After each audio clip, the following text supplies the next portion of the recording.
Good afternoon.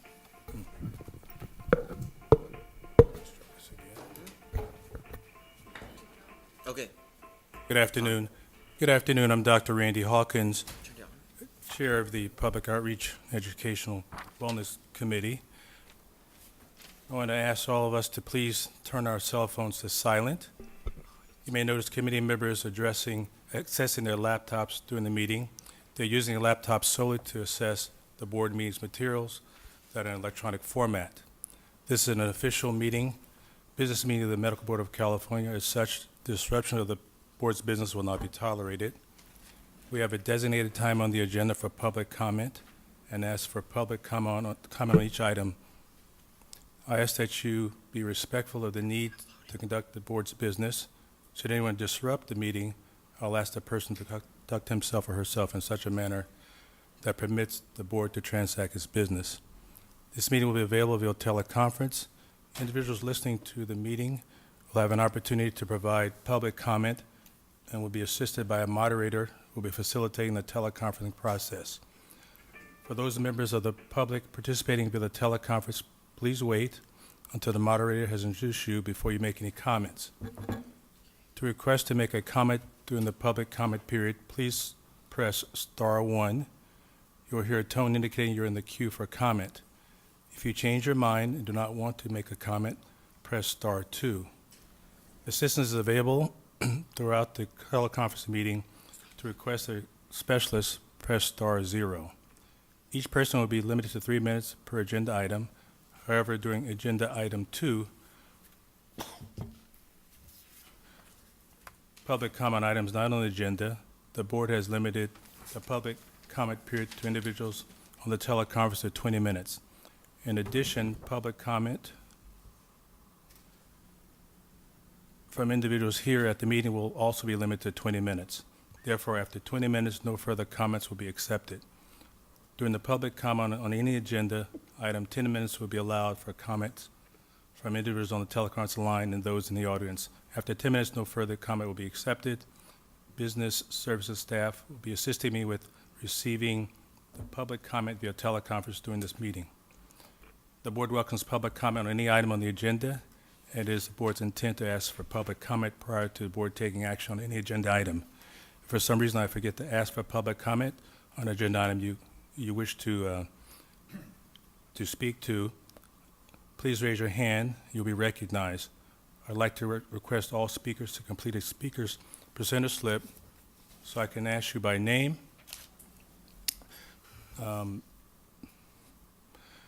However, this is not mandatory. Please give the speaker slip to Ms. Simones. Ms. Simones, please identify yourself. I'll do my best to call upon everyone who has supplied a slip for the agenda item and recognize those who wish to make a last-minute comment. I want to remind all speakers to please stay on task and keep your comments to 3 minutes or less. We have a Ms. Simones, roll call. Oh. Dr. Hawkins, Present. Dr. Kraus, Here. Dr. Levine, Here.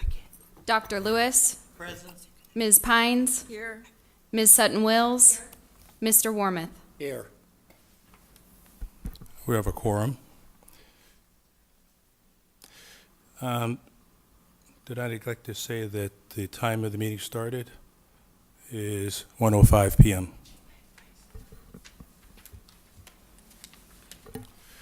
First item is public comments on items not on the agenda, and I have a slip from the audience. Ms. Wendy Conner, please come forward, Ms. Conner. Please use the microphone. Thank you.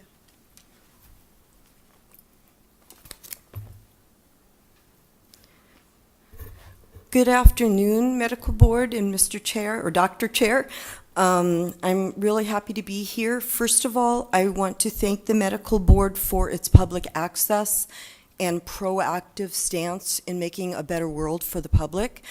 I have spoken with the Medical Board before, but it was a long time ago, and you were all different people then. In 2000, a doctor blinded me in one eye, and I went on to work with the Medical Board, and we got the passage of SB 1950 and AB 2260 regarding gag clauses. And so I am very grateful to the board for their availability to the public. My issue today is regarding the age of aging physicians and their competency. The doctor who blinded me was in his mid-70s. Nothing happened. It took years. 5 years later, he had maimed several other people and eventually was just allowed to surrender his license and retire. It was basically a get-out-of-jail-free card. He used his age and was able to retire. I don't know if he was a sociopath or if he had cognitive issues regarding his age, but I have run into other situations with other healthcare practitioners. I recently had a situation with someone not governed by the medical board, but under the DCA through a different regulatory agency, an 86-year-old therapist who handed off my sessions notes and private information to an unauthorized party when she was confronted. And I know she's not covered by this board. I went through it with the behavioral sciences, and they don't care. And when this woman was confronted, she was very confused. She had no idea who she had sent it to. She never asked me first. And what it's brought up for me is the question of, just as we all age and lose our edge, is it possible a physician can age and lose his edge?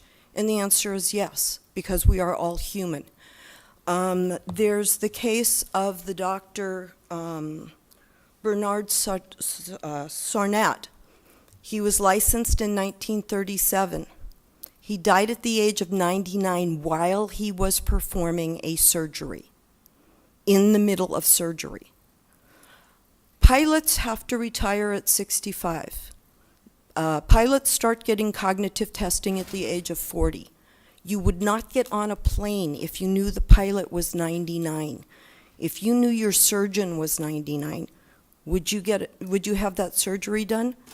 I know the guy who blinded me didn't look like he was in his mid-70s. He had done plastic surgery. I had no idea what his age was.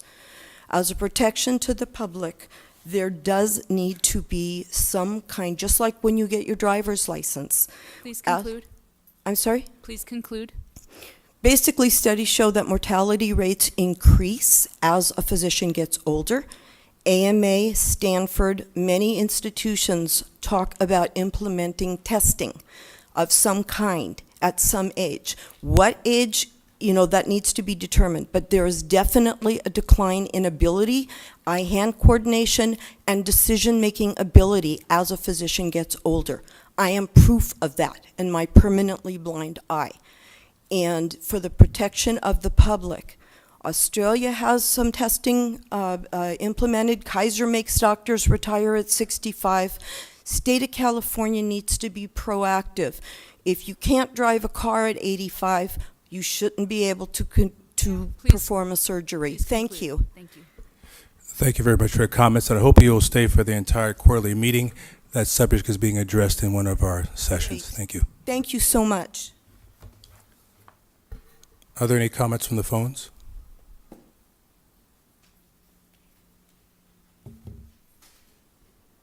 Are there any comments on the line? At this time, there are no comments on the phone. At this time, there are no comments. Agenda item 3 is approval of the minutes from the January 26, 2017 meetings. So moved. Second. Are there any comments from the audience?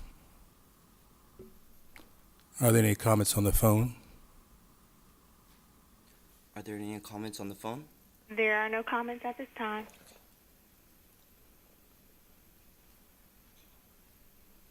There are Ms. no Cruz comments Jones, please call the roll. Dr. Hawkins, Yes. Dr. Kraus, Aye. Dr. Levine, I need to abstain. I was not at the meeting. Dr. Lewis, Aye. Ms. Pines, Aye. Ms. Sutton Wills, Yes. Mr. Wormuth. Aye. The next agenda item is number 4, presentation on new technological outreach. Mr. Ekelkrat, Mr. Aslami, and Ms. Kirschmeyer. And I'm told we're in for a treat.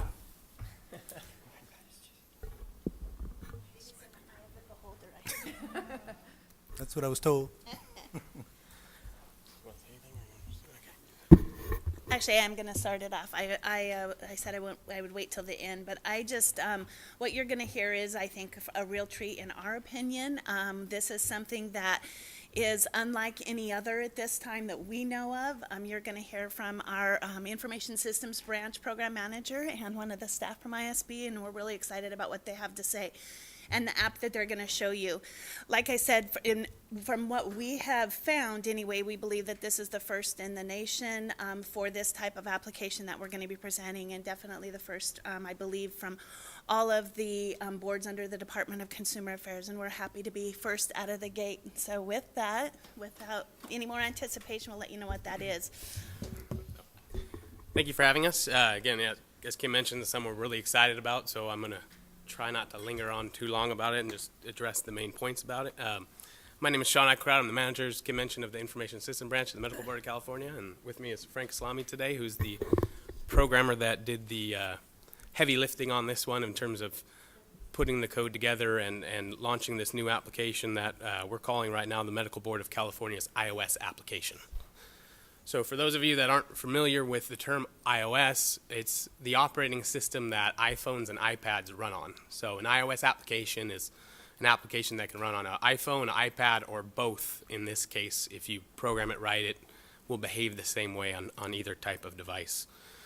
To go into the introduction slide to tell you a little bit about the initial release of this application, it's got two main features we're really excited about.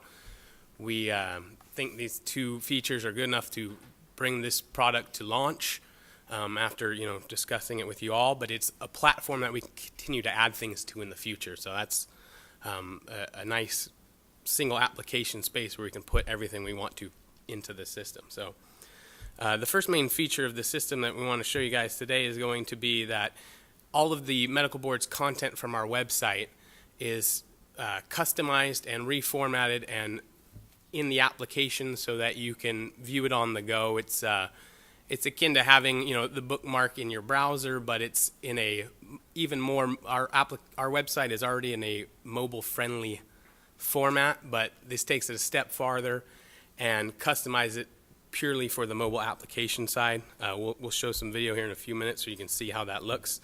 But basically, all of the website, all of our information there, this is like our one-stop shop for the medical board's information on the website. The new really exciting feature is that it will allow users to follow physician and surgeon licenses that they are interested in. So we went with the word follow to convey the idea of, like in social media and Twitter, where you follow someone you're interested in so that you have quick access to their, in like Twitter, what they post, and you can also be notified when certain things they do take place. And we'll get into that later on too. As Kim mentioned, this is, from our research, this is the first application like this created by a state medical board with this functionality, and also the first iOS application created by any board and bureau of the California Department of Consumer Affairs. So we're excited to be the first ones to do it. Next slide, we would talk about why we chose to do iOS. We took a look at our Q1 data from our website in 2018, Q1, and we found that approximately 30% of our website traffic now is on mobile devices. So that's pretty good. It's obviously trending up every year a little bit, but 30% is a significant amount of traffic, to the point where a mobile application definitely makes sense. And when we isolate that mobile traffic and look at the devices types that they're coming from, we found that approximately 70% of that mobile traffic is from iOS devices, iPhones and iPads. That made up about 65,000 unique user visits for that first quarter of 2018. So a lot of people are coming and visiting our site on their iPhone and iPad. It just made iOS the logical choice for it. Android's the other major player in the mobile market, and even though the phone sales are about 50-50, We just noticed with our traffic, it seems to be more heavily weighted towards iPhones and iPads. The question of why to go ahead and do this application now was it basically wasn't possible technologically to do this in the past with the old Breeze license lookup system. We coordinated and collaborated with the Department of Consumer Affairs on the development of their new DCA Search system that they launched in October of 2017. And several of the features that we had been looking to add into our own license lookup when we ran it prior to Breeze, they were able to incorporate into this new license lookup system. One of those key features is that the DCA Search application is built using what's called the Application Programmer Interface, or API in computer terms, where it basically allows two computer systems to talk to each other and exchange data in a way that's easy to use in another system. You don't have to worry about the formatting and everything. It's just raw data, and we can pull it out and use it anyway. This screenshot, hard to read across the room, but it's basically the data is in just one big blob, but the computer can read it and parse it out, and you authorized users of the DCA Search interface can use this data in whatever way. We've been working with credentialing organizations and other hospital organizations to let their computer systems pull this data so they can do their credentialing in a more efficient manner even as well. The same web services that provide this data for the DCA Search user interface that I'm sure you all have seen can be used to pull data out and use in our iOS application. While we're talking about DCA Search, I want to take a quick moment to emphasize the significance that having these web services available through the DCA Search API is going to provide us endless possibilities in future for future development of applications. These types of web services are standard way that modern computer systems share data, and we're very appreciative of the hard work that the Department of Consumer Affairs Office of Information Services and their DCA Search team put into this product. It's the Breeze license lookup search. It was functional, but this new system provides a lot more opportunity. So that first functionality point that I mentioned, the customized web content in the application, basically you can see from the video here, when you launch the application on your phone, it brings up a page that looks very much like the home page on our website. The banner on the top, the menu buttons are hidden, the background images, everything's stripped down, so it's just the content in the application. The menu bar, and from across the room, it's really hard to see the icons down along the bottom there, but the menu bar that you normally see at the top of our website that has the home, consumers, applicants, licensees, and about us tabs has been replaced with what's called a tab bar in iOS at the bottom of the screen there. So you still get that functionality of being able to bounce through the different sections of the website, but in a mobile app, that kind of tabbing would be down at the bottom to provide the content up at the top. It's streamlined, it's just the data, it's taking advantage of all the space available in the screen so that the users can read through there and look for the sections that they're looking for. Again, that's just like a portal into our website. I think it's a great way to have it all in one place. Users don't even have to bookmark it. They just install our app. It's there for them to take a look at anytime. The next slide we go into is the really exciting part for us. The ability to follow a physician surgeon license, again, is keyed in through the DCA Search interface. Currently, we have several methods that we use to relay information to consumers regarding license data. Users can go straight to the DCA Search interface. We send out subscriber email blasts, news releases. Breeze itself has a license subscription email feature that will tell you certain information changed on a license. And then we also post action lists to our website so that they can be incorporated into newsletters and people can review all the action taken against licensees over particular timeframes. But all these methods required regular and frequent searching, finding and reviewing of the license profile to see what had changed, if any change had happened, and also reviewing data that potentially isn't a license you're interested in. We think that we found a better way to do it through this application, and so we've built in a little feature. There's an icon up at the top, highlighted here in a blue rounded corner box at the top. It's hard to see what that icon looks like, but it basically looks like a stack of licenses to indicate that these are the licenses that you're going to be interested in the future. Clicking on that application will take you to the following screen that will list on there the licenses that you're interested in. So when you click the magnifying glass up at the top of the screen, it takes you to the DCA search interface where you can do a name search or a license search. In this case, we're searching for Dr. Ronald Lewis here, our board member. And when we find his particular profile page, we click the follow button up at the top. Now it'll open up a dialog box here where we can give a personalized description of how we want to remember Dr. Lewis is in our list. So we went in there and put in a description of him. It's hard to read that there, but it says one of our board members down under his name and license number in that following list. So in this list now, you will have it so you can add up to 10 licenses in there to, to save that license and say, these are people that I'm interested in following over time. So again, you can give your personalized name there, and they're always there to come back. It saves that in the memory on your phone or on your iPad saying that this is someone that I'm interested in looking at in the future. The next slide shows us that we can come back into the application at a later time, and if we want to change that customized name that we give them, again, I'm sorry, it's hard to read here, but if we swipe right and we hit edit, the edit button that's shown there, it gives us another chance to update that thing, and so now we type in there one of our favorite board members, so we can have that label for Dr. Lewis's license in here in the application.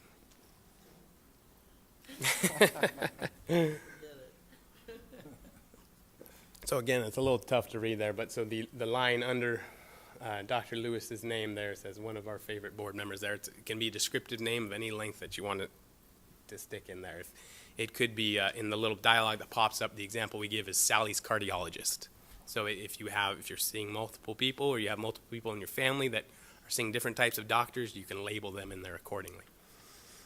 The next slide will take us to the ability to go into the application and instantly go back to that license profile. So just because we've saved that and said we're following that license, every time we go back into that following list now, when we click on that license, we don't have to go into DCA Search and search for them anymore. It's going to jump us straight forward into that. I'll go back to the previous slide and play the video through to where it goes through. Sorry about that. It'll go back to the list here. We'll see Dr. Lewis's name, and when we click on there, it's going back out to DCA Search and bringing up his profile information as it is right now when I click that button. So even though it's only been a minute or two here, it's gone back out to the system and pulling up what his profile now is. So you can imagine if you check that every week, you'd see the weekly, if there were any updates, you're seeing the most current profile out there according to DCA Search. But you didn't have to do the searching, you didn't have to remember his license number, you didn't have to do anything. It's just basically like it's bookmarked there for you to go back and check it at any time.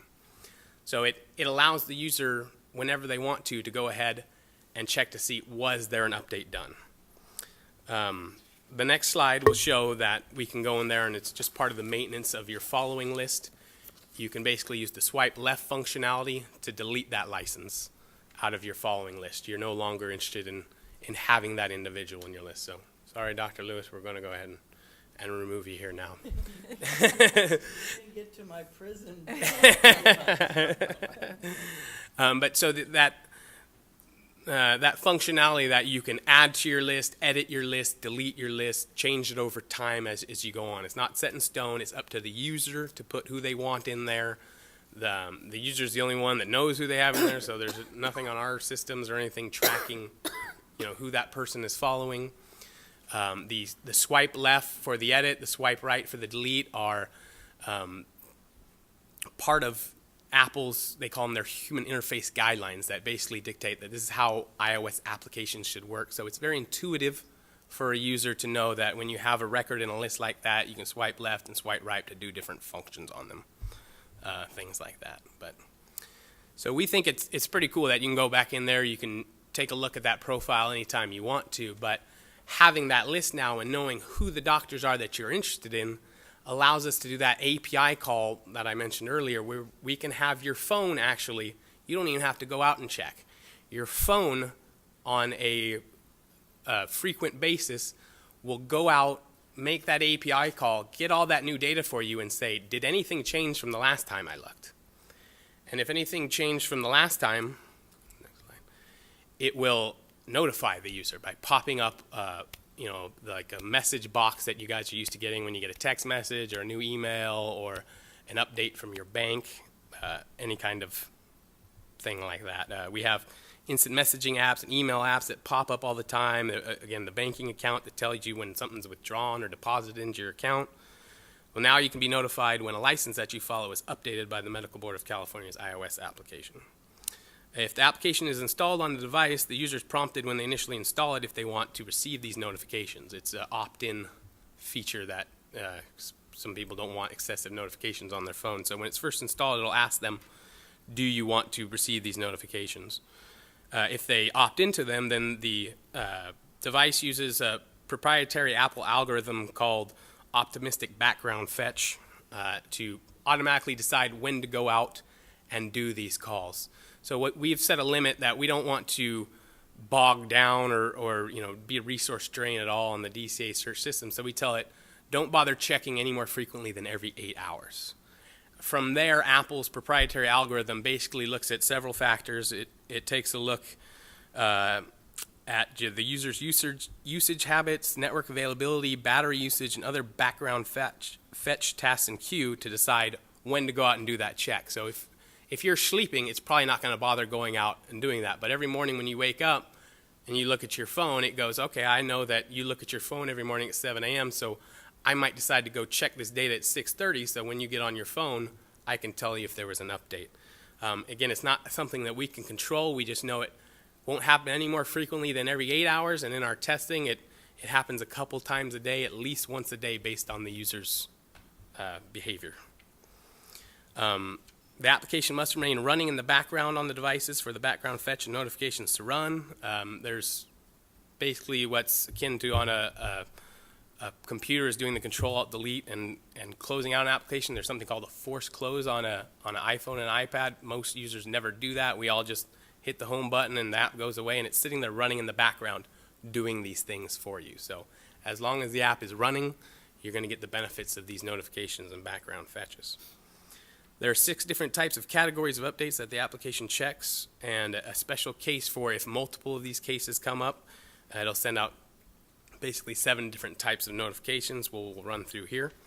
When you do receive a notification on the phone, it's as simple as tapping on that notification, and it'll take you right back to the licensee that you're following, straight into their profile on DCA Search, so you can review the whole profile and see what's changed. Is it of significance to you, basically? So the first type of notification is a status notification. So anytime the primary, secondary, or a fee-exempt modifier changes on a license, a little pop-up box like what's shown here drops out of the top. Now these slides that we'll be showing here, this shows if you're actively on your phone, it's open and unlocked, and you're doing something else, the notification will slide down from the top. You have the ability to click on it to go to that profile or swipe it up to just basically dismiss this, and then it's saved in your notification center for reference later. But it does pop down and notify the user when they're on their phone. A status notification could indicate something like a license going into delinquent status. Their expiration date is passed and they haven't renewed their license.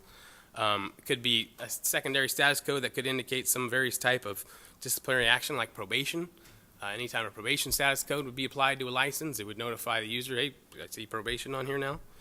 Or maybe an individual going into retired status. That also would pop up through this type of notification. The second type of notification is a address of record notification. So if an individual moves from Sacramento to Los Angeles, it will pop up and notify you that their address of record has changed in the system. That might not have any effect on where they're practicing or anything like that. It's just informing you that the individual's updated that piece of information in their license record.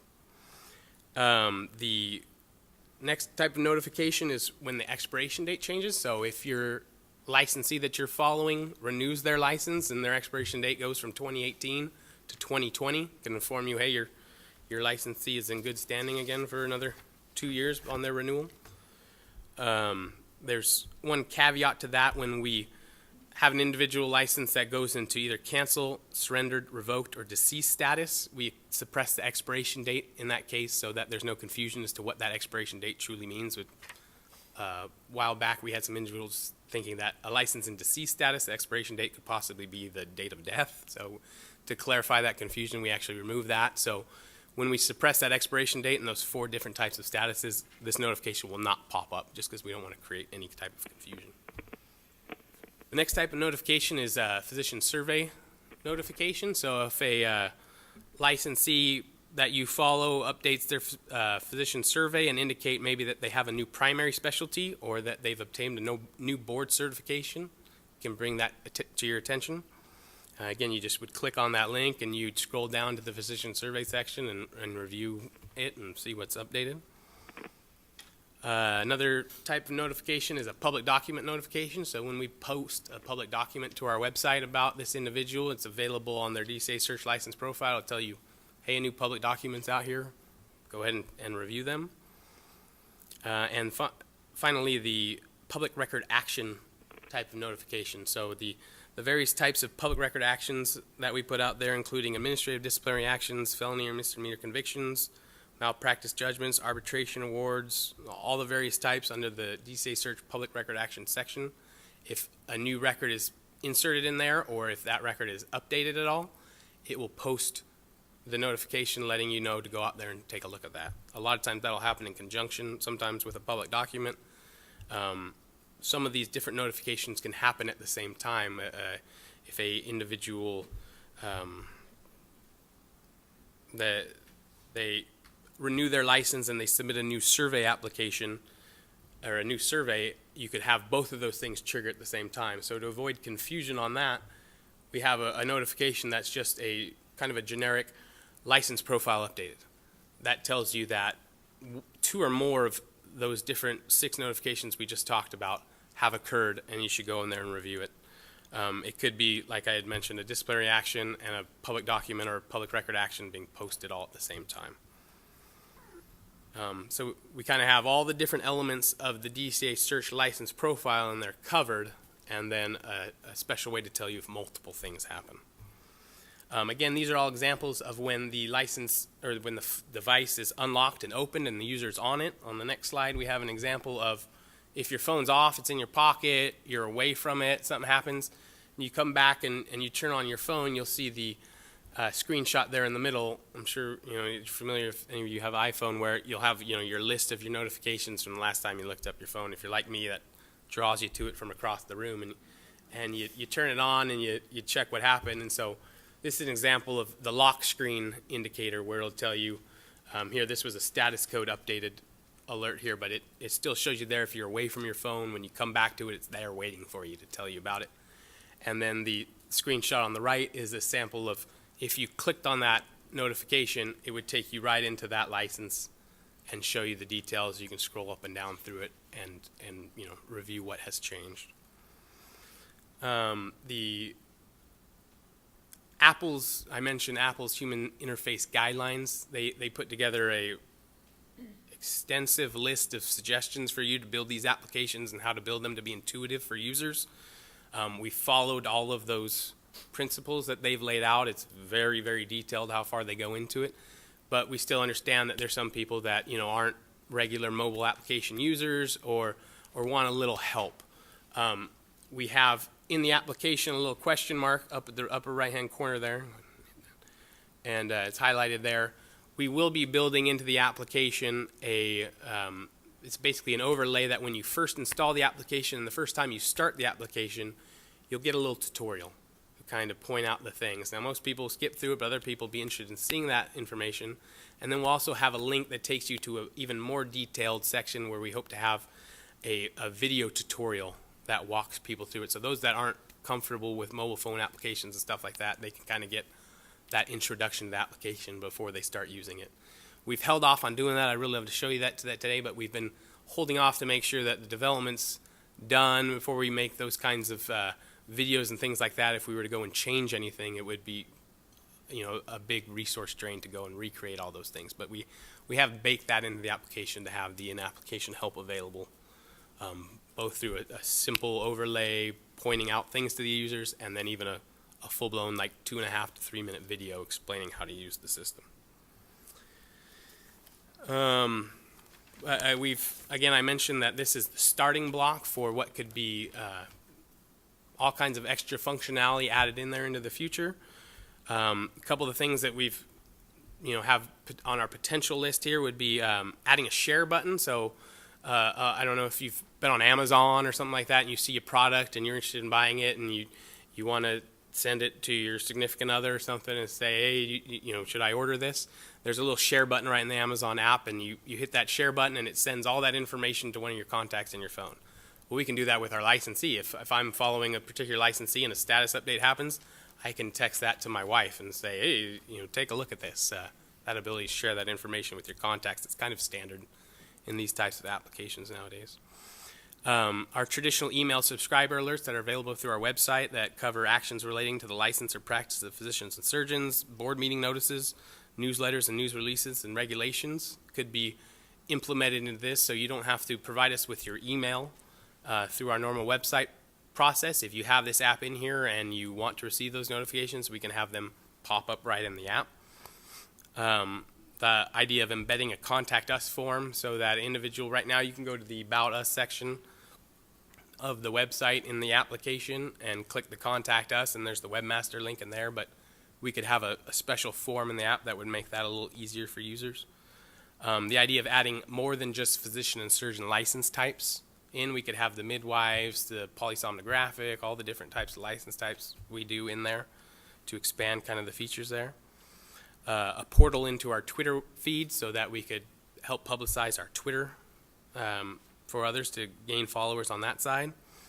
And then eventually we'd like to look at the possibility of creating a matching Android app so that Android users could have this same functionality. Again, we looked at the website data, and that's what led us to iOS first, and we're kind of doing this to mature the idea of the application, and then we could port that into an Android. It'd be a whole separate project and another large project for one of our programmers to work on, but the idea of offering both is sort of commonplace with these types of applications. And finally, I've been going on here long enough, so I know Carlos has a bunch of outreach information in his presentation coming up, so I'll just kind of glance over this. But in order to get the word out about this application when it does finally go to launch, we plan on advertising on our website by putting an available on the App Store icon. I don't know if you guys are familiar with seeing those on different websites, but there's kind of a standard Apple icon that people put on their websites that's universally recognizable by iOS users. We'll send out an email blast to our applicants, licensees, and other subscribers. This could be a good tool for even a licensee to put themselves in their own application, and they can keep track of their own license that way.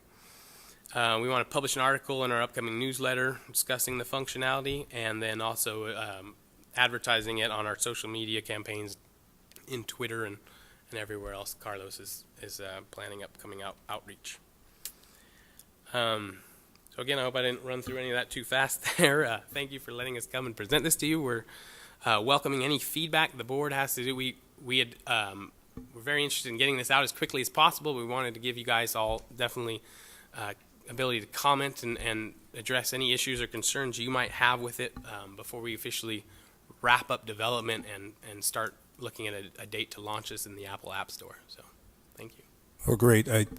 For the entire board, I want to thank and congratulate staff for their forward-thinking approach to notification, access, and education of the public. I'm not going to ask a question myself. Any questions or comments from the board? Let's start at the Grouse. Dr. Kraus first. Again, this is very exciting. Do us all a favor. When you launch it, let it run for a week or 2 or 3 and let us test it. I'm reminded of the debacle of healthcare.gov, where it was so publicized and so immediately overused and failed that it created the black eye for the federal government at the time. But I have no doubt that this is going to be incredible, and I congratulate you on having developed it. And after we see its success, I'd also like to be sure that we let all of our state assemblymen and senators know that we have not only met but exceeded what they have requested in the way of having a platform for consumer notification. Thank you. Thank you. Ms. Pines? We have already begun testing on local devices and things like that, but we do hope to offer to test it throughout the medical board with all the staff and get a lot of testing in before we release this to the public. Ms. Pines? Yeah, I think this is awesome. This is amazing. I really like how we sort of took it, what we've been doing online, to the next step, which is our phones, which everybody has.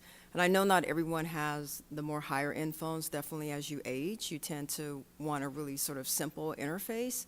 But I think for everybody else that this really gives us all the kind of access that we've been looking for outside of a desktop platform. I did have a question around the in-app help. And you may have talked about this, but I was curious as to whether or not some of the notification explanations will be in there.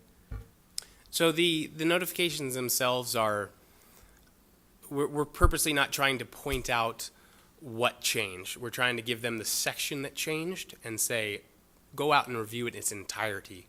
So like if your license goes into delinquent status, we don't say the license went into delinquent status. We said the license status was updated. And that draws the user's attention to the particular license status so they can, there's so many different variables if we looked at all the different possible things that could change that it's easier just to notify them there was a change, and that clues them in to go in there and review that information for themselves and draw from that what they will. And then the other thing is once you get in there, then there are the little circles with the question marks in them where you can click on that and it Okay, tells you perfect. what the status, what that means. So each of the different, just like we have now of probation, you clicked on that, it would tell you exactly what it was. Delinquent, any of those definitions that we currently have in those buttons that you can go and click on that and it'll pop up now on your phone. Okay. And then the last question I have is just around archive. I know that you have it where you can sort of delete the doctor, but what if I wanted to go back to see who I deleted? Is there just sort of an imprint somewhere that could be created and I can just look? And I only say that because there's only 10 slots. And if I had 5 kids and my husband and myself and want to put my parents on there, 10 slots sounds like a lot for an individual who's single like me, but for a family, 10 slots is really not a lot. So I may find myself having to sacrifice and get rid of a doctor who we're still seeing. So is there a way that maybe just an archive could be there showing at least who we, sort of was tracking? We could look at a type of a history or maybe Yeah, even like a history. activating Exactly. or deactivating. I didn't want to get into the super technical details today, but that background fetch process that Apple proprietary has the algorithm on, they basically, when it decides to run, they give us 30 seconds to do what we need to do. Mm-hmm. And the DCA search interface, again, DCA did a great job on that. It's quick, but even if it takes 2 seconds for each license to go out and get the data, by the time that we do the comparisons and everything like that, we're running up against that 30-second clock. So there's a potential we could increase that 10 to 12, 15 maybe, but you start getting over that number, you run the risk of not being able to complete your process in time, and Apple actually penalizes you for that and stops running your task. Gotcha. So we have to make sure we can get it done in that 30-second block. But the idea of saying this one's enabled and this one's disabled for now, and maybe someday, and limiting them to enabling 10 of them is something we could look at for a future enhancement. Dr. Lewis? And real quick, I wanted to address the idea of the different phones too. So Frank did a great job of making this work on iPads and iPhones. And when I say that, it'll run on, the oldest iPhone out there that you can buy right now to the $1,200 iPhone 10. I mean, it's the way the iOS applications work is you can build them to work across all of them. And we're not doing any advanced graphics work or anything like that here, where it should work on any phone. And we can actually test that while we're doing the development on running it on the older, smaller phone versus the giant 13-inch iPads now and stuff like that. So we do have some time constraints. I wonder if each board member could limit themselves to one comment. Dr. Lewis? Yeah, you've already answered the memory requirements for the phone, right? It will run on every single phone, and you don't have to tell the consumer, make sure you have this much RAM and this much, right? It works. 'Cause some We have gone iPhones- back to the model. It's currently the iPhone SE is the oldest Oh, model yeah. available that you can buy right now.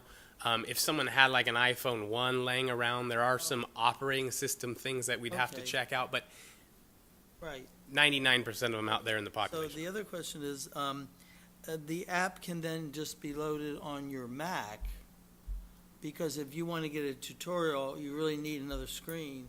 So can I load this app on my Mac in addition to the same app on my iPhone? So the iPhone and the iPad run a different operating system than the MacBooks and iMacs and things like that. The Macs run what's called Mac OS, and the phones and the iPads run what's called iOS. So I can't put this on the MacBook Pro? Or Not in its current form. But there is, we'll have these same tutorials available through our website that you could go out there and view them on your Mac, but it really lends itself to training you on the device you're going to be using the app Okay. on and stuff too. So So that's it should work you have to- very well in that same resolution and screen size that you have on the device, Okay, but great. it will And be you're- available out there to watch. And you're the go-to person for IT. Thank you for all your help, but call Sean if you have a problem. He'll answer you late at night.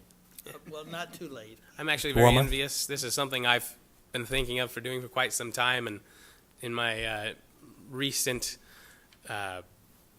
change of job into the manager of the information system branch, I don't get to do as much programming as I used to get to do once, so I'm very envious Frank got to do this. Frank was into the iOS development himself in his personal life, and he brought that skill to the board and was able to take it and run with it with an idea we had in our heads.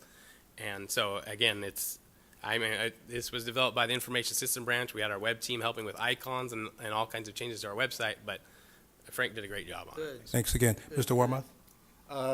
As soon as you started talking, I went out to the App Store to see if I could find it. So my question is basically, what's your rollout schedule?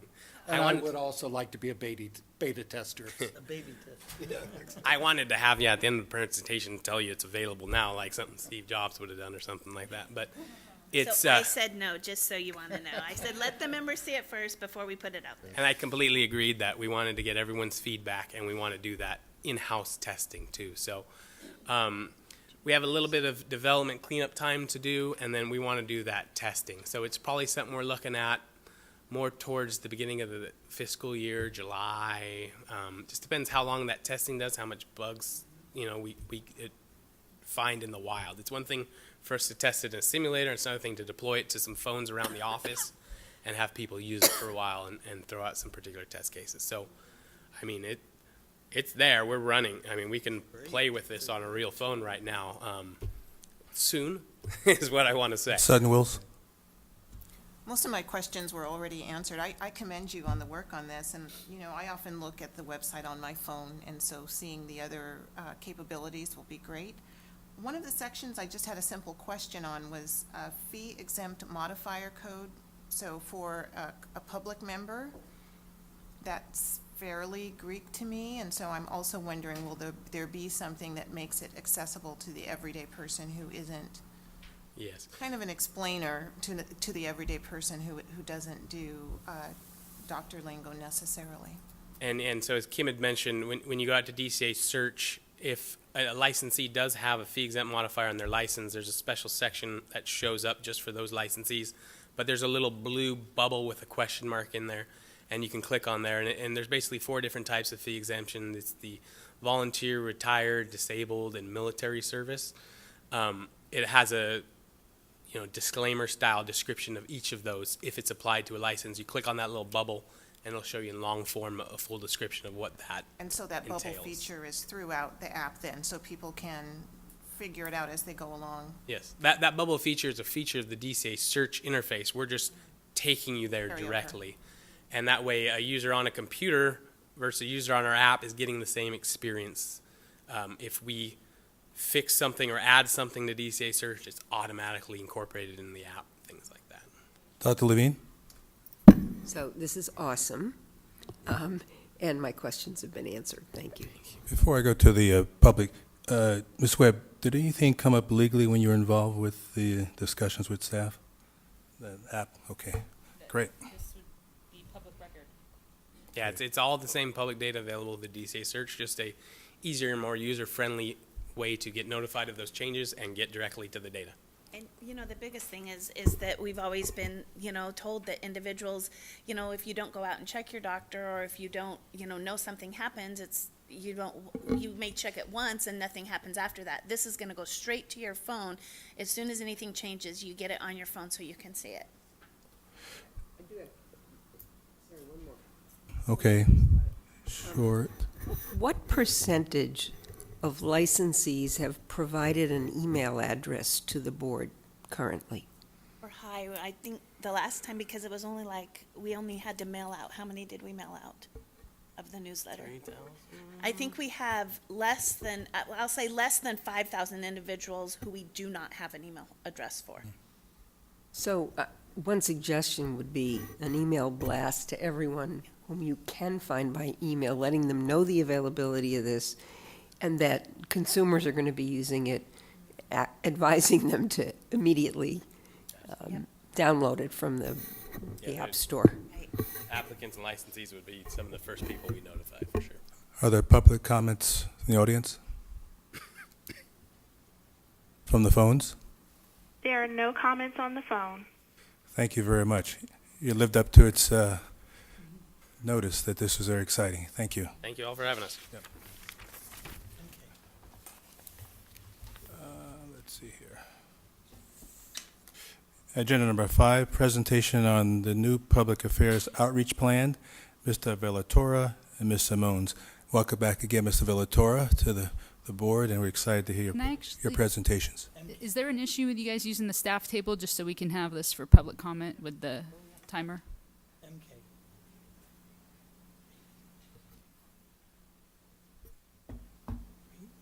My message.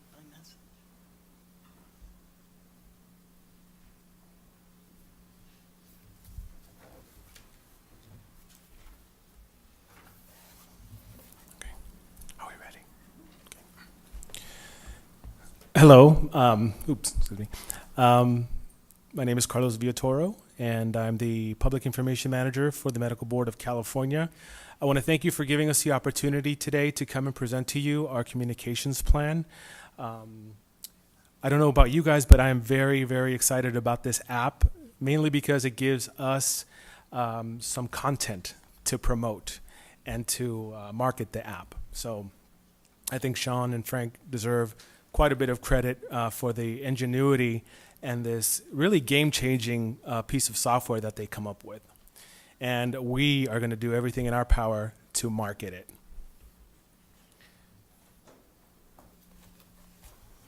So we're going to start things off with a brief summary of what the Office of Public Affairs does. The Office of Public Affairs, OPA, directs the board's public relations, outreach, and marketing efforts. OPA's goal is to support the board's mission of consumer protection through proactive media relations and promotion and marketing of board actions, initiatives, and events. OPA plans to utilize several outreach and education tools to connect with audiences who consume information in more technologically advanced ways, such as the app rollout that we are planning to do, and at the same time, those who do not. In addition, OPA plans to institute methods to determine overall effectiveness of outreach campaigns. So in looking at this communications plan and developing it, one of the big questions that we had was, who is our target audience? And we came up with 3 main target audiences that we want to reach with this communications plan. The first are consumers of the state of California. The second are our licensees.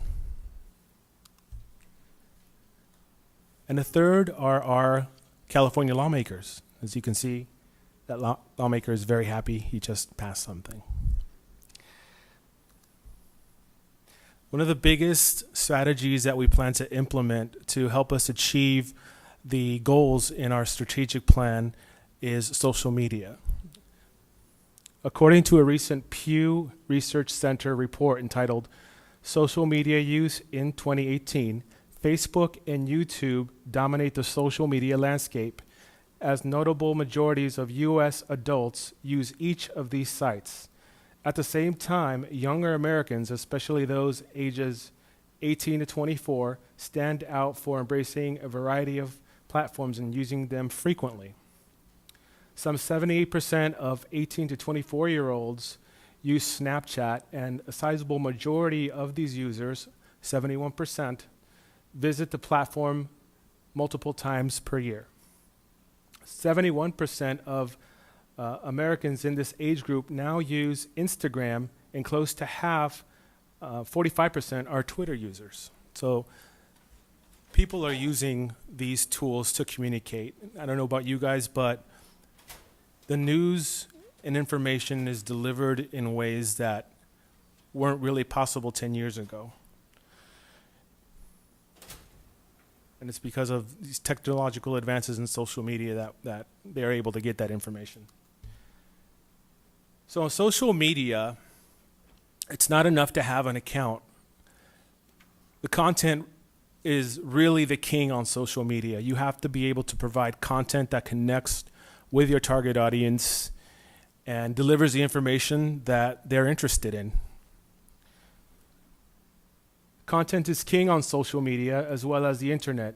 In order to increase the board's social media presence and provide the type of content that the board's users are most likely to connect with, OPA plans to implement several strategies, including but not limited to increasing the frequency of social media posts. This is something that we've kind of already started doing with our Twitter feeds, and I'm not sure if you follow us on Twitter, but you can see that we have been tweeting a little bit more regularly, and we have been doing so in Spanish as well.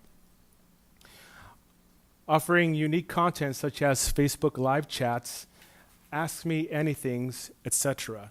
Now, this is really uncharted territory for the board. This is something that we've never done before. And I can see us, if you guys can picture the rollout of this app, just to use the previous presentation as kind of fodder for us to think about. If we were to have one of our programmers on a Facebook live chat where he can connect directly with the users of Facebook, explain to them how to use the app, answer any questions that they have, it is a two-way communication. It is something that people will be able to connect with, and even if they don't join us for a live chat, Facebook saves that video, and it becomes housed on your Facebook page in which you can share later. So it's a win-win to have this kind of thing using these social media strategies. Posting disciplinary actions on social media channels. Now, this is something that we already do through our subscriber lists. Everyone who signs up for these types of alerts will get these actions in their inbox. What we want to do is to start posting them on social media, just as a way to further inform the public of what the board is doing to protect them. Lastly, we would like developing social media campaigns for a variety of topics and offering Spanish versions of social media posts. With respects to the development of social media campaigns around certain topics, this is something that we plan to implement to promote the various actions of the board. The developments such as the app that we're planning to roll out. We have a legislative day coming up, that's correct. We plan to do a heavy social media campaign around that to give the public a better idea of what we do on a day-to-day basis. And it's something that, again, it's uncharted territory. We haven't done it before, but it's something that we feel would be beneficial for us to pursue and help us achieve the goals that were set forth in the strategic plan. So the board has these are the board's current social media assets. The board has a Twitter page. I'm sure you guys know that. We have a YouTube page where this meeting will be placed once it's done, and other videos. And the board has recently opened up a Facebook page.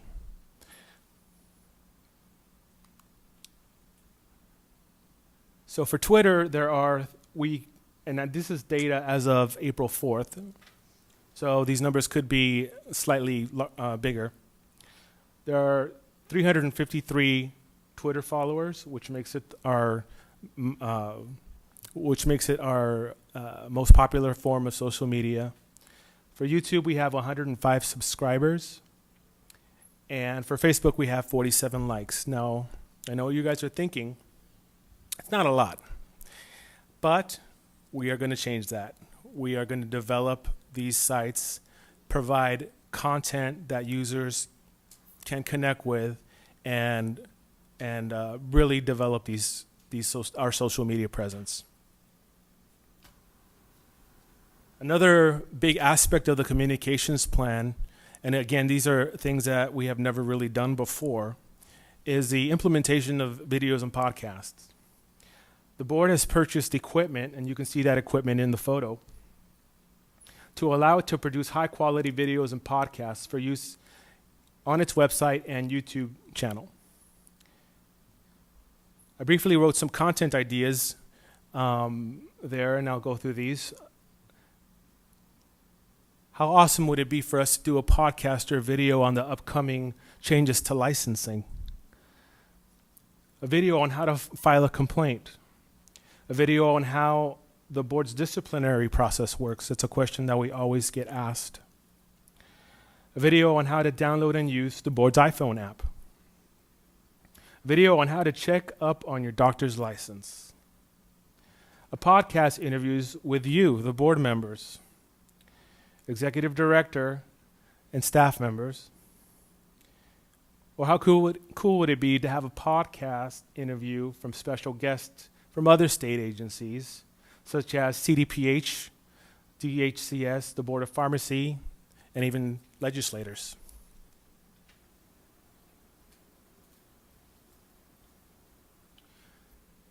In the communications plan, you will also find a board blog. This is an idea that came to us really from the Department of Consumer Affairs. They currently host a blog in which they update regularly. The board will deliver daily content that will be beneficial for consumers and licensees alike. Posts will focus on shareable content. The blog will be updated once a day with fresh content. Content includes, but is not limited to, stories, aggregated content from other state agencies, photos, videos, of course, podcasts, and polls. The blog will incorporate the new logo that we've been working on as part of our rebranding initiative. Cutting edge design elements and be WordPress based, much like the DCA's page. The picture that you see on this slide to the right is actually the DCA's blog. If you've ever been to the DCA site, it looks vastly different than the blog. Ours will look similar to our page, but there will be some design elements that are clearly deviated from the main page.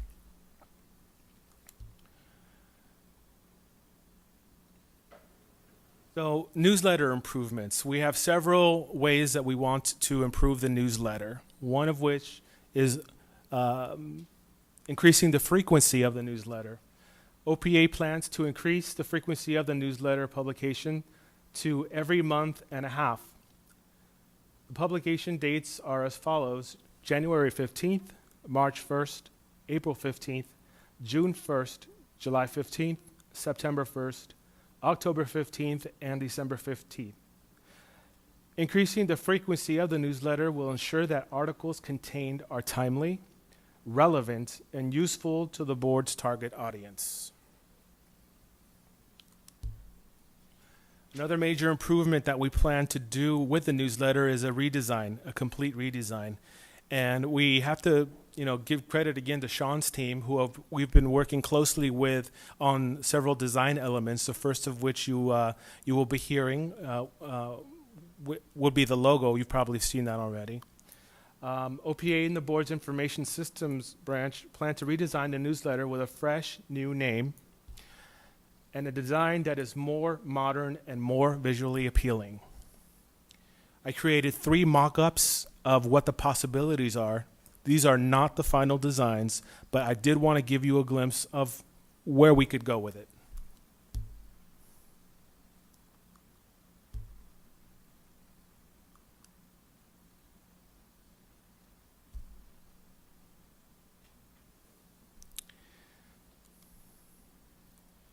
And with that, Before we move on, I wanted to clarify on the newsletter frequency. We'll probably get into discussion later, but it's not going to be the same kind of newsletter we see today. It's going to be a much shortened version. So on a quarterly basis, we'd have like the full newsletter like we have now, but on the basis that Mr. Villatoro was talking about, it'd be a very shortened version with just some articles of interest. It wouldn't include all the disciplinary actions and everything.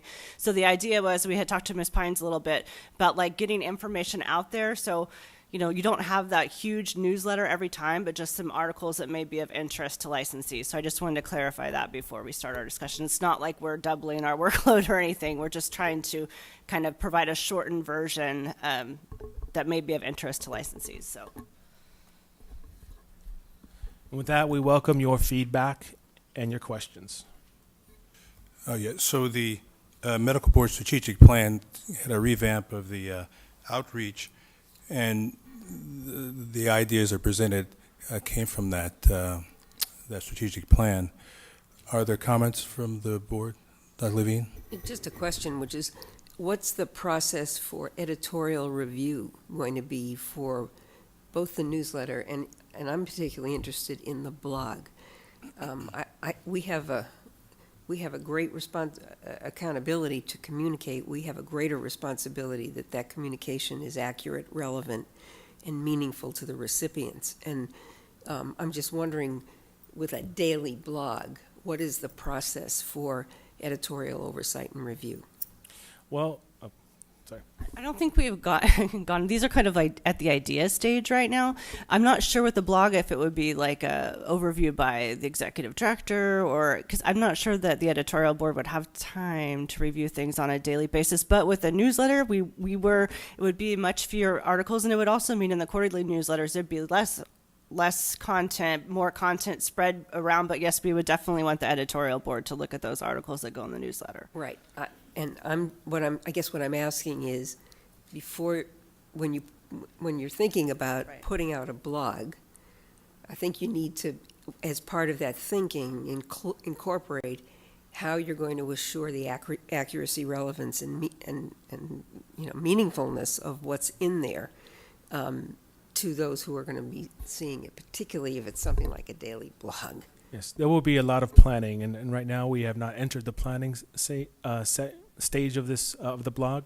However, when we do launch it, we are not going to launch it without content. We will have a good 2 to 3 weeks of content ready to go to roll out that we will definitely put through the editing cycle that we establish with our executive director and the board.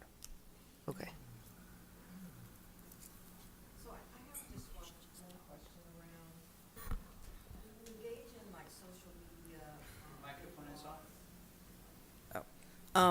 When you engage in social media and blogs, there tends to be a voice or a personality. And I'm not necessarily saying of person's voice or a person's personality, but what our personality as the board is going to be. And have you guys given some thought to what that looks like? Because that will define the kind of words that we would consistently use, what we say, what verbs that we're using, so that that's consistent across all the platforms. So that if I'm on Twitter and I'm on Facebook reading something, that the voice personality should feel the same. Oh, absolutely. Our social media efforts will very much remain a state agency. Dare I say a bureaucratic voice. Mm-hmm. It will. There will be really no room for any kind of personality, so to speak. It will be just straight to the point information for the most part. Okay, so just factual information. Okay. That's correct. Okay. I nominate Ms. Pines to the advisory board. One. Is there an advisory board? It's an editorial board. Other comments from the audience? Comments from the phones? There are no comments on the phone. So we have a little bit of a time crunch. We have to make sure we can present our Alzheimer's presentation. We have item number 6, discussion and possible action on change of the name of the board's newsletter. And I wonder if we can be brief in that.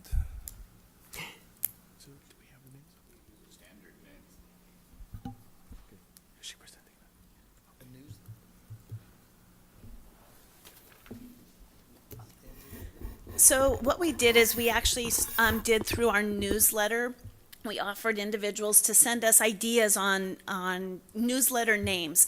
We wanted to change our newsletter from the name of just the newsletter, Medical Board Newsletter, to something more catchy. And so we thought, let's leave it up to our viewers to see what they think. So we got a list of about 30 individuals. From that list, we actually sent it to our board president and vice president. And from that list, they have whittled it down to these top 5 I think we have here. So we're not saying that it absolutely has to be one of these 5, but these were the best out of the ones that we had received. So the first one was Medical Board of California News. So really it's just shortening from newsletter to news. Golden State Medical Board Alert, Toward a Healthy California, Medical Board Monitor, and then State of California Health Alert. So those were the ones that had been brought forward. And again, at this point, we'd like to hear from the members. Do any of them look good, something that you'd like to use, or you have an idea of your own? Comments starting with Dr. Kraus, and we'll go in my direction. I'm sad to reflect that the only one that really identifies us is the first one, but it's the dullest one. And I am concerned that, especially if something's delivered electronically, that people will look at the subject and not know what it is unless it's the first one. Right, yeah. Dr. Lewis? Well, the Toward a Healthy California sounds like the health plan. Can you use the microphone, please? To the Healthy California sounds like the health plan. The word alert alarms me. I don't really like the word an alert. So is this like a FDA or a CDC alert? I agree with Dr. Ross, the first one. It's, I want to yawn, but it's a newsletter, and I mean, And if it's shorter, it's like a newspaper. You're trying to get out news as fast as you can. Yeah, I don't see Golden State at all.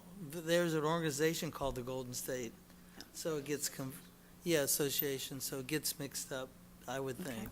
Pines, do you have any comments? Ms. Pines, any comments? Mr. Warmoth, any comments? Yes, frankly, I agree with what everybody said, but the only one that really I like is the third one. I mean, it's the only one that has any interest to get people to read it. Well, maybe it's a tagline. Yeah. Maybe it's Medical Board of California News with the tagline of Toward a Healthy California. Yeah, right. Just a thought? A sub one, different font. Sutton Different Wills? font. Yeah, That was different font. exactly what I was going to say. I agree with Mr. Wormuth that the Medical Board of California News is the appropriate title with the subtitle Toward a Healthy California, and I think that would be perfect. Dr. Levine? Yeah, I agree. I had problems with anything that doesn't reference the medical board. And I like the idea of a tagline that speaks to our mission. I'm not sure that a healthy California speaks directly to our mission as opposed to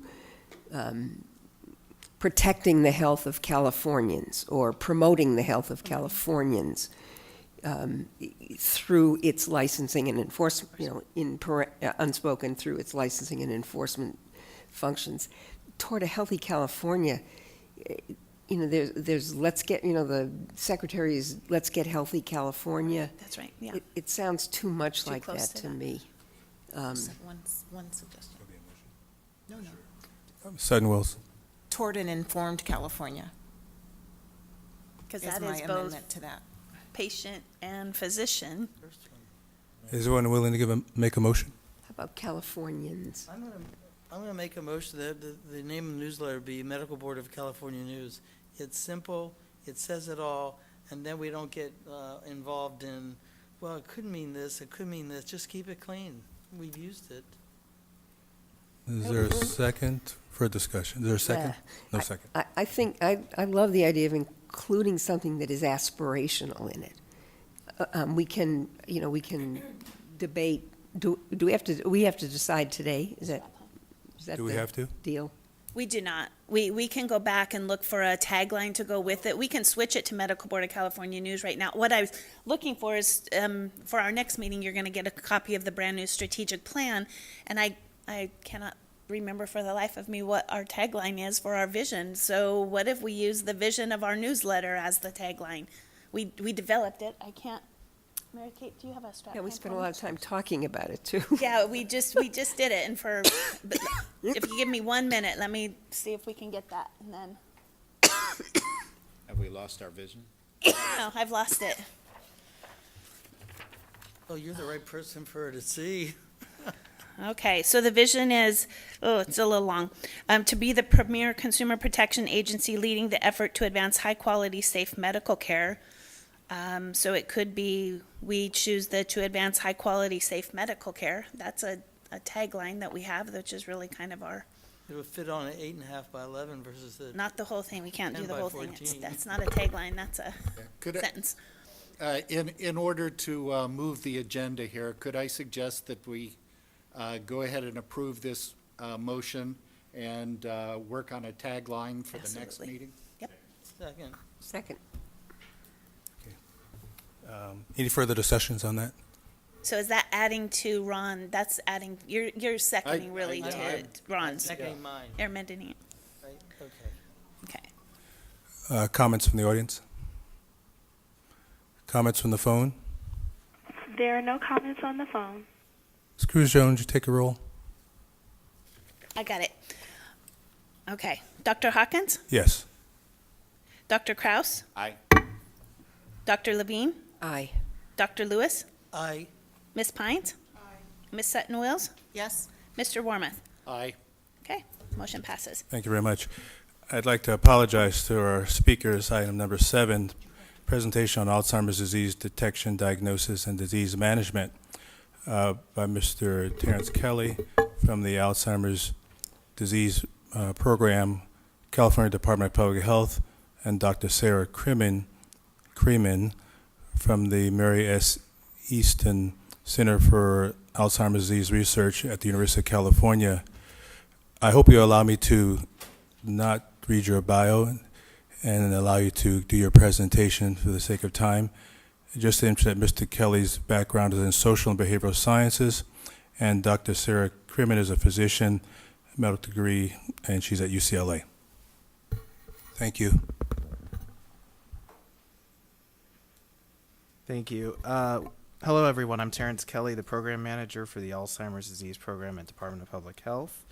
And with me is Dr. Sarah Creeman, the Neurologist and Director of the California Alzheimer's Disease Center. Speak a little louder or move the microphone closer to you, please. Is this better? Yes. All right. We're glad to present to you today and want to thank the Chair and the members of the Medical Board as well as the staff.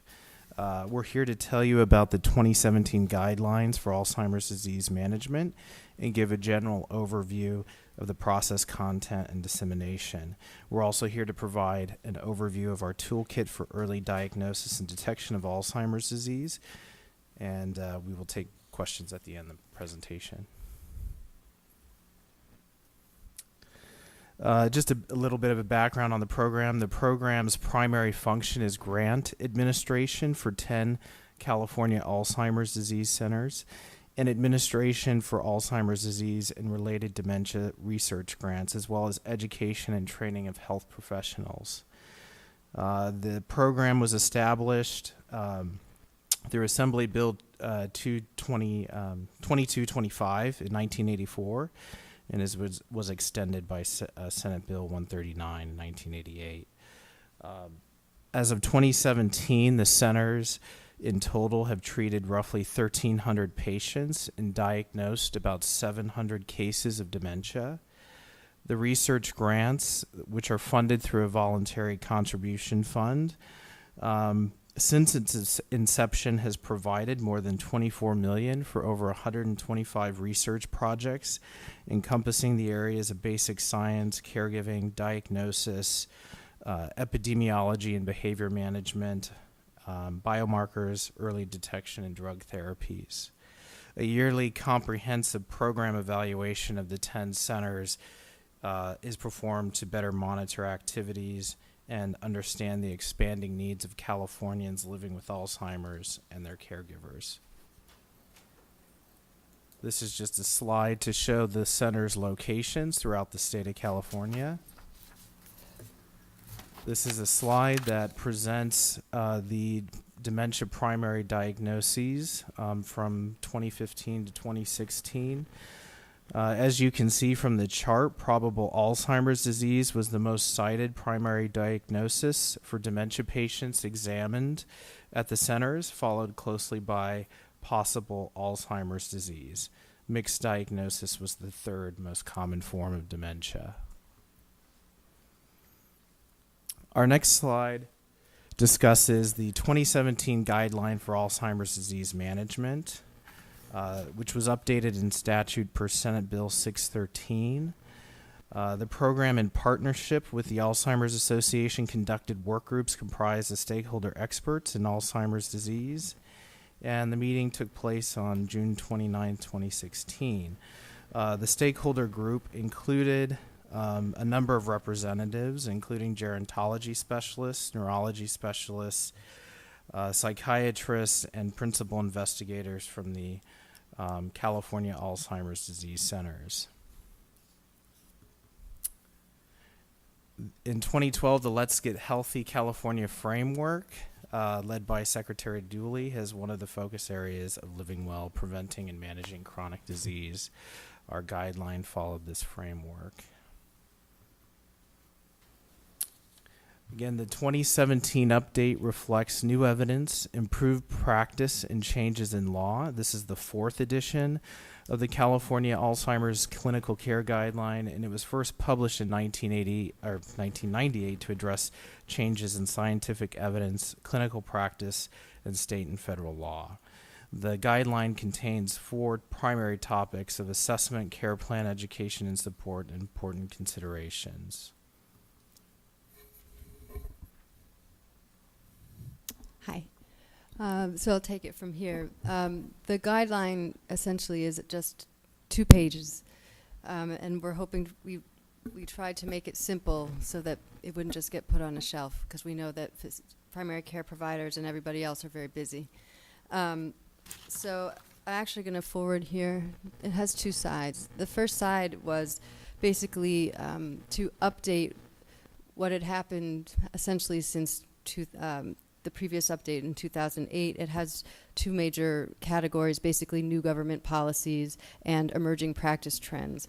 And we summarized some of those things, for example, new well visit and the new GEO 505 visit, which contains a little bit of information about how to code for a comprehensive cognitive visit that can be done by primary care doctors. Updating and informing about the PULSed physician's order for life-sustaining treatment, making people aware of the Social Security Compassionate Allowance for early onset dementia, which was added to the list, and then a Healthy Brain Initiative program, and then emerging practice trends, basically since the last time, with an emphasis on early detection and black box warnings for antipsychotics, the importance of early detection in general for diagnosis of dementia and Alzheimer's disease, gaps in disclosure and documentation, and the importance of making a documented care plan, and lastly, the importance of lifestyle modification, as data has come out showing how important that is in terms of trying to reduce the risk of dementia. So the other side of it, we broke up into basically 4 categories based on the previous guideline. The top section there, which is very small, it's assessment, basically reviewing the important factors you need when you see a patient in clinic in terms of getting the history, the appropriate assessments, management. And also we put an emphasis on trying to get to know the patient and know who the family caregiver is, understanding that everybody comes to a diagnosis with different cultural backgrounds and different diversity, and that we need to recognize that. The second section is the care plan, basically that touches on disease management, and also not only just with pharmacotherapeutics for the disease itself, but also emotional, behavioral, and mood changes, as this oftentimes accompanies dementia. Just to document goals of care, to discuss healthy living and also referral to clinical trials, because many patients don't know much about that, and we can't advance science or try to help people with these diseases without that important part. The third section is education and support, essentially trying to promote connecting primary care providers to their community and to use local resources, as there's many resources in the community that can help become part of the care team, that primary care providers are not alone in trying to manage patients' dementia. And lastly, important considerations makes up the last section, with advanced care planning, capacity assessment, elder abuse, driving, and eligibility. Eligibility for, I can't read that. Benefits. Eligibility for benefits, sorry. Okay. So the 10 California Alzheimer's disease centers will be using this guideline and promoting it to primary care providers and to healthcare systems in their local communities and local areas in Northern and Southern California, with the intent to help primary care physicians and extenders to offer comprehensive care to patients with Alzheimer's disease. And it's already been promoted with the help of California Department of Health and Alzheimer's Association on their websites, and also to some various programs, including to the California Primary Care Association and the California Academy of Family Physicians Foundation.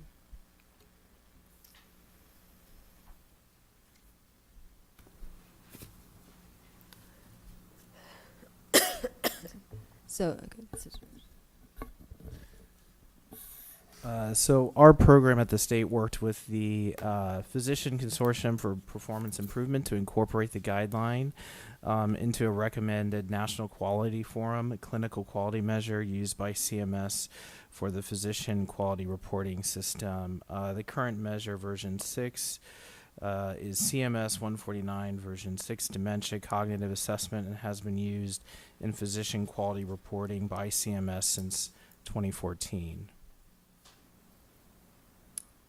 Next, we'll talk about our early detection and diagnosis toolkit.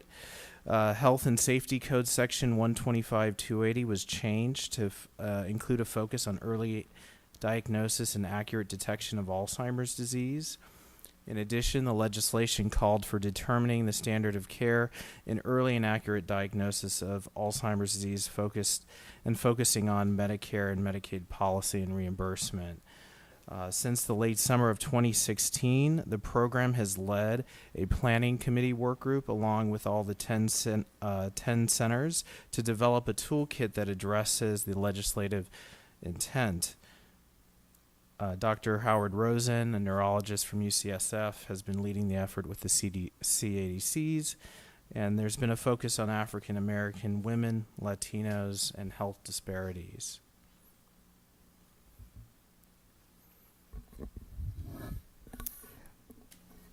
So the 10 CADCs basically have gotten together and decided we wanted to produce a toolkit to help improve clinical practice in the diagnosis of cognitive disorders in the primary care setting, acknowledging that within the primary care setting there are many, many challenges in being able to do this because of there's people who come in with so many problems that they have to be taken care of, and this is a big one. Cognitive care takes a lot of time that primary care providers may not have. Also, they might have inadequate resources being able to detect appropriately, or not know exactly what they should be using in terms of quick tools that they could pick up problems. So we basically tried to put ourselves in that situation and thought about what could we do to help primary care providers in terms of improving earlier detection. So this toolkit essentially contains an introduction about what setting to use it in based off of the annual wellness visit that's now required by Medicare, and basically going off of that, then providing information in a easy-to-use way about how to take the history, what are the important parts to hit for the physical, the cognitive evaluation, and specifically what questions really should be used, and how to act based on the answers that you get. So really trying to provide some some easy guidance. So, for example, even though this is very small, this is an example of how a question would be handled. So we have an open-ended question. Do you have any problems with your memory or your thinking?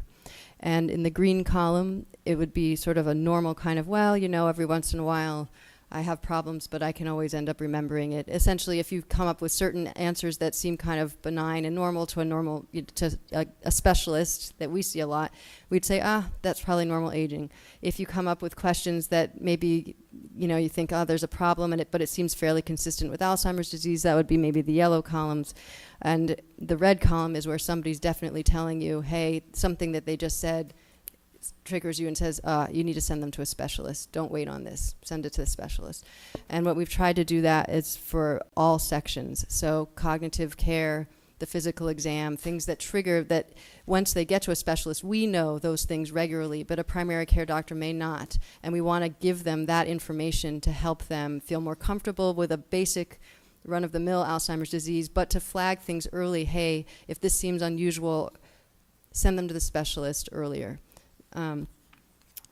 This will also be giving them guidance on labs and imaging, for example, what kind of imaging and labs to run, and again, what to do when you get that result, and what is important or what's normal, and you can go ahead and keep them in your practice versus, hey, this needs a specialist.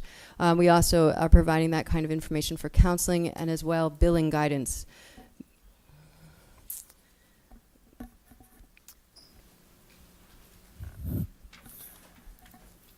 As part of our toolkit, we also developed an application. Well, the state paid for an application to be developed by Stanford University.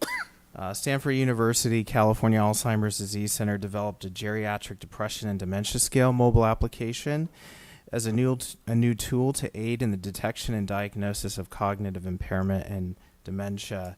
The device is also intended as a tool for early diagnosis.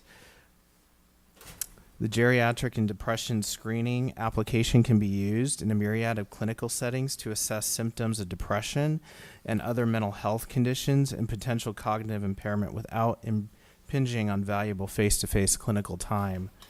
It conducts assessments in 10 different languages using both written and verbal prompts for patients and their families. Providers enter a private code to receive the results, and there's no PHI or public health information stored on the device for patient security and privacy. Thank you again. Are there any questions? Thank you very much, and apologies for the short time.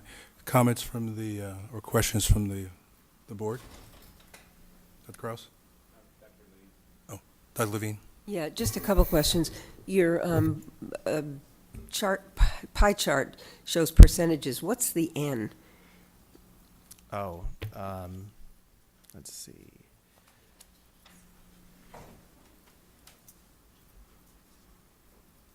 I'm just curious as to what the numbers that the state is dealing with.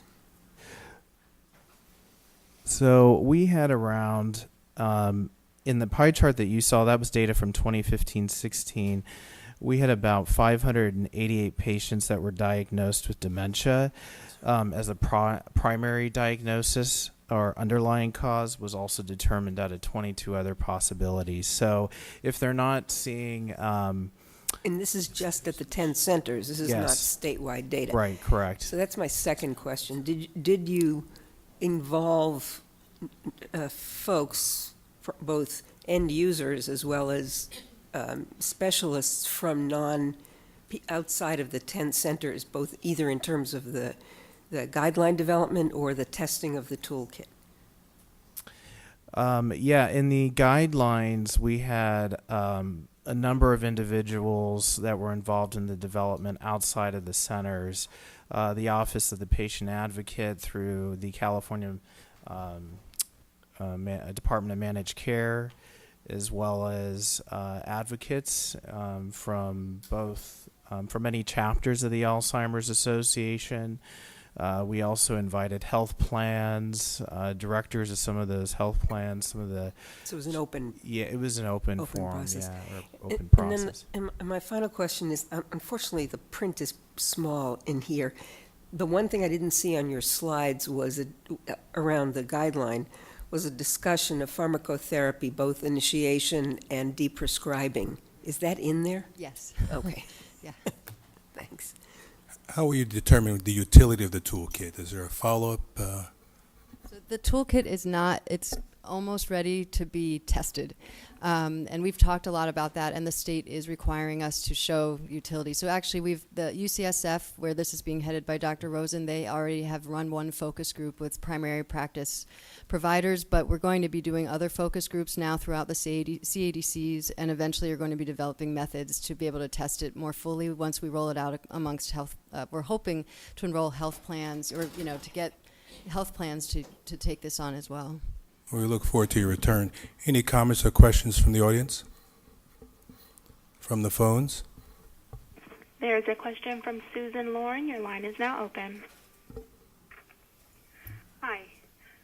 I wanted to come in person today, but a surgeon disabled me in 2011, so I wasn't able to. You may recall from my previous phone calls that I was petite with breasts large enough to cause me pain. So my physician highly recommended a board-certified plastic surgeon for breast. Excuse me, is the question related to Alzheimer's dementia? Excuse me? We're speaking about Alzheimer's dementia. Is your question or comment related to that subject? No, I was told to call in at 2:30 for my public. Okay, we're not there yet. So stay on the line, and an assistant will help you when it's time to speak to And that. when will that be? Sometime in the next 15 minutes, I believe. Okay, thank you. Thank you very much. Any other questions from the phones? There are no questions on the phone. Thank you. Finally, next item is future agenda items. Do committee members have any? Dr. Kraus. At the appropriate time, I'd like us to have an update on the Physician Health and Wellness Program. Thank you. Anyone else? Comments from the audience? Future agenda items? From the phones? There are no comments on the phone. There's no. Yes, please.